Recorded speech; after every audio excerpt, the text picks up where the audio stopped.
Una chat tra giovanissimi, il contatto con la vittima prescelta e l'appuntamento in un casolare abbandonato, un copione per un incontro che doveva concludersi diversamente tra un cinquantenne e tre ragazzi, due appena maggiorenni ed uno ancora minorenne. Dopo il contatto in chat, infatti, il piano continuava con la rapina del malcapitato. I carabinieri di Castelfranco Veneto erano però già stati allertati da alcune segnalazioni che raccontavano di strane attività intorno al casolare in questione e così, quando hanno intercettato un giovane che usciva in fretta e furia, lo hanno fermato per un controllo ed hanno fatto anche un controllo tra le rovine. Lì hanno trovato il cinquantenne disteso a terra nel piano interrato, immobilizzato mani e piedi col nastro adesivo che gli copriva anche la bocca.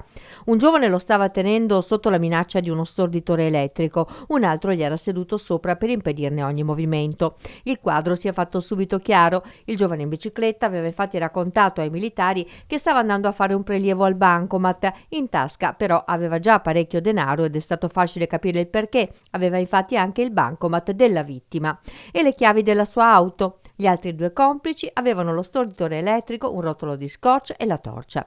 Il malcapitato è stato portato in ospedale con diverse ferite e botte a una prognosi di 30 giorni. I due giovani, poco più che maggiorenni, sono stati invece arrestati e condotti in carcere a Treviso, mentre il minore è stato accompagnato al centro di prima accoglienza del capoluogo della Marca. Dovranno rispondere di sequestro di persona, rapina aggravata, lesioni personali aggravate e possesso ingiustificato di oggetti atti ad offendere. Ma potrebbe non essere stata la prima volta che i tre mettevano in atto il loro piano. Ci sono infatti molti elementi che lo fanno pensare e per questo ora sono in corso approfondimenti investigativi da parte dei militari dell'Arma sotto la direzione della Procura della Repubblica di Treviso e di quella minorile di Venezia.